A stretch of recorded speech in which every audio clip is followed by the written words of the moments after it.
ना जमहूरी मुल्क है। ओवैसी साहब को भी उतना ही अधिकार है जितना मायावती जी को है, जितना कांग्रेस के अध्यक्ष को है, जितना समाजवादी के अध्यक्ष को है, भारतीय जनता पार्टी को है। वही सबका अधिकार है। वो अपने अधिकार के लिए अगर अपनी पार्टी बना के अगर लॉन्च कर रहे हैं प्रदेश में तो वो जाने, उनका मैटर है। मैंने जो पहले इंटरव्यू किया था तो आपने किया था देखना कि इतनी सीटें आएंगी, तो क्या आपको लगता है कि अकेले आपके निकलने से इतना बड़ा फर्क पड़ेगा? ये तो वही वाली बात हुई ना कि हर ईट गलत फहमी का सिलसिला ये है कि हर ईट सोचती है कि दीवार मुझ पर टिकी है।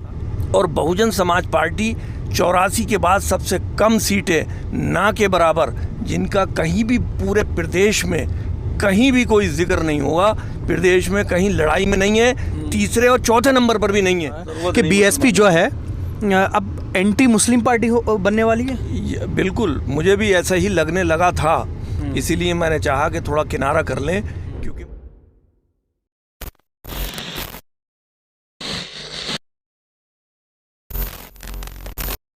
उम्र भर कौन किसको याद रखता है, वक्त के साथ ख्यालात भी बदल जाते हैं और ये हुनर रखते हैं अहले सियासत ही कि कितनी आसानी से वो बात बदल जाते हैं।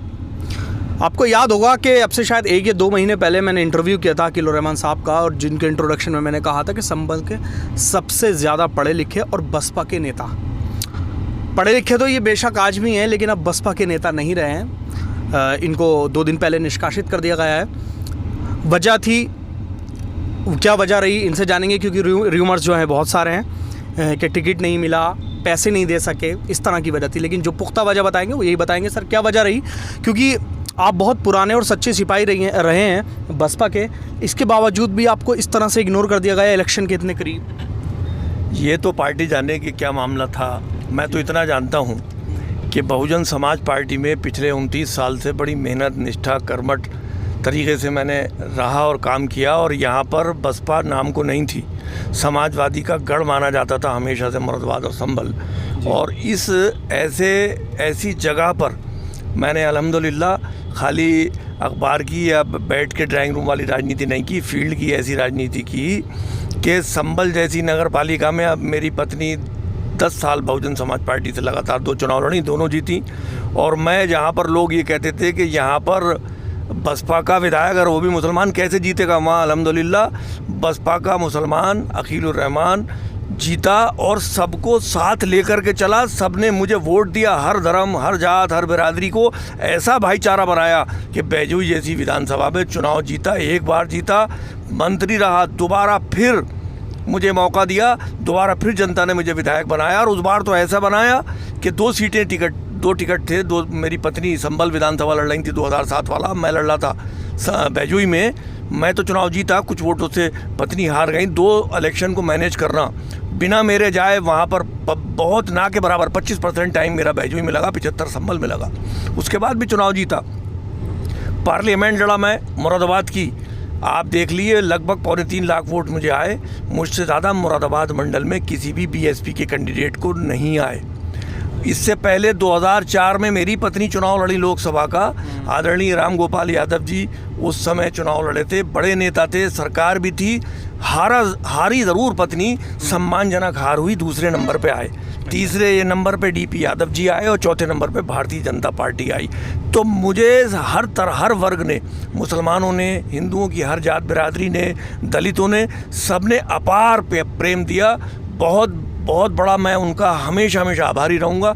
तो मैं उन कार्यकर्ताओं में हूँ। लेकिन आज की तारीख में बहुजन समाज पार्टी खुद अपने मिशन को भूल गई। बाबा साहब का जो मिशन था, जो काशीराम जी का सपना था, वो सब भूल करके धीरे धीरे भूलने का काम शुरू हुआ। और इधर 2017 के बाद तो वो किनारे लगा दिया गया सारा जो पुराने नारे थे। और 2017 से लेकर आज तक इन 2-3 सालों में तो मुझे भी घुटन महसूस होती थी। बल्कि मैंने तो चुनाव लड़ने के लिए मना कर दिया था। 25 अगस्त को ही मैंने मना कर दिया था। मेरा मन था कि चुनाव लड़ूंगा, लेकिन अब बसपा से मैं नहीं लड़ पाऊंगा। मैं अपने आप को असमर्थ समझता था, मेरे अंदर इतनी सामर्थ्य नहीं थी कि उन तमाम शर्तों पर मैं चुनाव लड़ता। मैंने अपने आप को अलहदा कर लिया। मैंने कोई ऐसी जल्दबाजी भी नहीं की कि मैं खाली एक मीडिया का कवरेज लेने के लिए मैं इस्तीफ़ा दूँ। मैंने इस्तीफ़ा भी नहीं दिया, लेकिन अपने आप को अलहदा कर लिया था। उनको आज 1 महीने बाद ये एहसास हुआ कि शायद ये अब हमारे साथ नहीं है, पार्टी से निष्कासित किया, स्वागत है, धन्यवाद, शुक्रिया, मैंने बाय कर दिया, उन्होंने पहल करी, मैंने कर दिया, कोई बात नहीं है। मैं सर झुकाकर जो है इस निर्णय का स्वागत करता हूँ और कुदरत से उम्मीद रखता हूँ कि आने वाले वक्त में ये पब्लिक भी बता देगी कि मेरा सही फैसला है, इंशाल्लाह कामयाब होऊंगा। और बहुजन समाज पार्टी 84 के बाद सबसे कम सीटें ना के बराबर, जिनका कहीं भी पूरे प्रदेश में कहीं भी कोई जिक्र नहीं होगा, प्रदेश में कहीं लड़ाई में नहीं है, तीसरे और चौथे नंबर पर भी नहीं है। अच्छा, मैं ये मानता हूँ पहले दूसरे नंबर पे भारतीय जनता पार्टी, समाजवादी पार्टी, अच्छा, दूसरे नंबर पे लोकदल और तीसरे नंबर पे कांग्रेस तक से भी नीचे आ गई इस समय बीएसपी। अच्छा, तो सर मैंने जो पहले इंटरव्यू किया था तो आपने कहा था देखना कि इतनी सीटें आएंगी, तो क्या आपको लगता है कि अकेले आपके निकलने से इतना बड़ा फ़र्क पड़ेगा? ये तो वही वाली बात हुई ना कि हर ईट गलत फहमी का सिलसिला ये है कि हर ईट सोचती है कि दीवार मुझ पर टिकी है। हाँ, यकीनन। अगर एक बात सुनिए, मैं तो बुनियाद का पत्थर हूँ, मुझे खौफ नहीं। अच्छा, बैठ जाएगी इमारत अगर हट जाऊँगा। मैं अकेले के लिए नहीं कह रहा, एक एक ईंट की वैल्यू ज़रूर होती है, बुनियाद कमज़ोर होने लगती है एक ईंट भी अगर बीच में से मकान में से हिलाएंगे। मैं तनहा अपनी वजह से नहीं कह रहा, खुद बहन जी शायद अब उस सरकार में या राजनीतिक पार्टी चलाने के मुझे मूड में नहीं लग रही हैं। अब राष्ट्रीय अध्यक्ष हैं, वो उनका निर्णय है कैसे चलाती हैं, मैं उस निर्णय से अपने आप को अलग रखना चाहता हूँ। सबको मिला करके, दलितों को, मुसलमानों को, अगड़ों को, पिछड़ों को, मैंने बीएसपी छोड़ी है जी, लेकिन मैंने दलितों को नहीं छोड़ा, कमज़ोरों को नहीं छोड़ा, किसानों को नहीं छोड़ा, स्टूडेंट्स को, युवाओं को, बेरोजगारों को नहीं छोड़ा। उनकी लड़ाई आगे जिस दल में भी मेरे सारे साथी कहेंगे, मैं जा करके उनकी लड़ाई लड़ूंगा। अब बहन जी के साथ मुझे अब बहुत घुटन हो रही थी। अच्छा, सच्चाई है। अच्छा, बीएसपी से तो आप कूच कर गए जी, तो आपका रहबर यानी आपका दिल और दिमाग जी, किस पाले में लेकर जाएगा आपको? मेरा दिल पर ये मुनसर नहीं है, दिमाग और सारे कार्यकर्ताओं की राय जी, ये बहुत इम्पोर्टेंट है सियासत में, रहना चूँकि सियासत में है इंशाल्लाह। तो मैं चाहूँगा, मैं, मेरे समाज, मेरे कार्यकर्ता, वो लोग ऐसे रास्ते पे चलें कि जिसमें प्रदेश में भाईचारा हो, किसानों की भी सुनी जा, गरीबों की सुनी जा, युवाओं की सुनी जा, हर वर्ग की सुनी जा, सरकार भी बने और सबका सम्मान भी हो, सबका विकास भी हो और सबके साथ चल करके एक अच्छा निर्माण उत्तर प्रदेश का, देश का करें। अच्छा, हाँ सर, जैसे कि नसीमुद्दीन सिद्दीकी साहब को पार्टी से निकाला जाना, मुख्तार अंसारी साहब को बाहुबली कहकर उनको पार्टी से निकाला जाना, उसके बाद फिर आपको, तो क्या एक इशारतन ये है कि बीएसपी, मैं नहीं कह रहा हूँ, जनता का भी सवाल है, मुझसे कहा है कि बीएसपी जो है अब एंटी मुस्लिम पार्टी बनने वाली है? बिल्कुल, मुझे भी ऐसा ही लगने लगा था, इसीलिए मैंने चाहा कि थोड़ा किनारा कर लें, क्योंकि मैं मुस्लिम हूँ, एक सेकुलर मुस्लिम हूँ, हिंदू और मुसलमान भाईचारे की बात करने वाला हूँ। लेकिन जिस तरह गाड़ी के अगर 4 पहिए हैं, अगर एक पहिए में पंचर हो जाए तो गाड़ी नहीं चल पाती, इसी तरह से सबको साथ लेके चले, दलितों को भी, पिछड़ों को भी, अगड़ों को भी, मुसलमानों को भी। अब यहाँ मुसलमानों की बात ही नहीं जी, आज भारतीय जनता पार्टी के स्टेज में और मायावती जी के स्टेज में आप चल करके देख लें, बहुत कम फ़र्क रह गया है। दोनों के स्टेज की देख लें क्या पोजीशन है।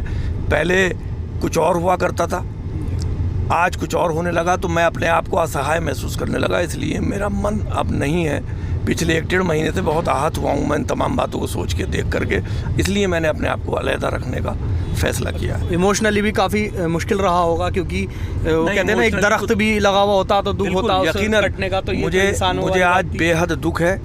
आज भी आदरणीय मायावती जी का मैं बहुत सम्मान करता हूं, क्योंकि एक लंबा सफ़र उनके साथ किया है। उनके विषय में, उनके बारे में, व्यक्तिगत या उनकी पार्टी के बारे में कोई भी टिप्पणी नहीं करना चाहता।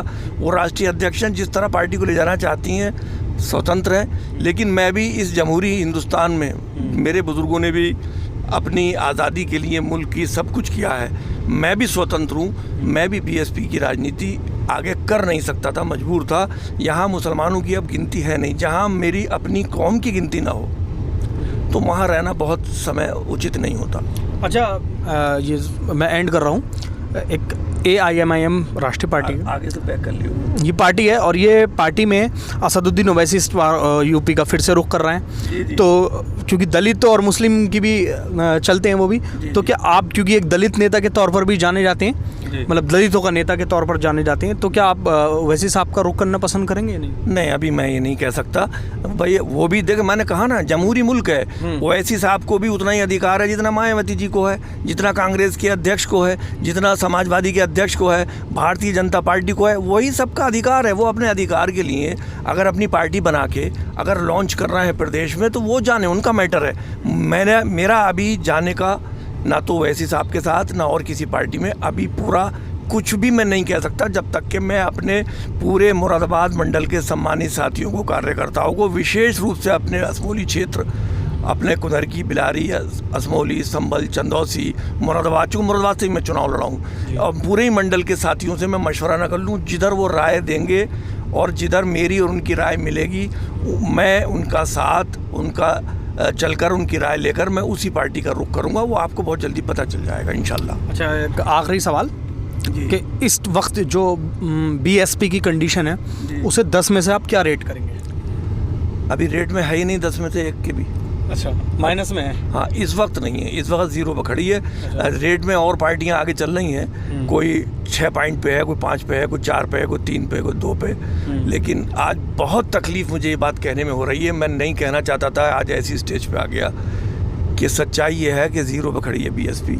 कहीं भी बाई गॉड फाइट लगी नहीं रही मुझे, मैं मन से कह रहा हूँ, कहीं फाइट में नहीं दिख रही मुझे, कहीं कोई सीट ऐसी दिखती फाइट में। हाँ, अगर कोई व्यक्तिगत आदमी मजबूती से खड़ा है तो वो हो सकता है ऐसी 2, 4, 6, 8 सीटें चुनाव में जीती जा सकें। बाकी पार्टी का जो एक प्रभाव था वो लगभग समापन हो गया उसका। तो ये थे हमारे साथ अकीलुर रहमान खान साहब, और बसपा के नेता हुआ करते थे, और अब इन्होंने ये स्पष्ट नहीं कहा है कि अब ये किस तरफ का रुख करेंगे। लेकिन बड़ी दिलचस्प बात होगी, जिसका भी रुख करेंगे तगड़ी टक्कर देंगे। और इन्होंने जो रेट किया है BSP को, अपनी पुरानी पार्टी को, वो अब 0 में, यानी कि इन्होंने माइनस में पहुंचा दिया अपनी पार्टी को। आने वाले वक्त में पता चल जाएगा कि इनके दावे कितने सच और सटीक साबित होते हैं। हमारी वीडियो कैसी लगी कमेंट सेक्शन में ज़रूर बताइए। दी पब्लिक व्यू देखते रहिए। जय हिंद, जय भारत।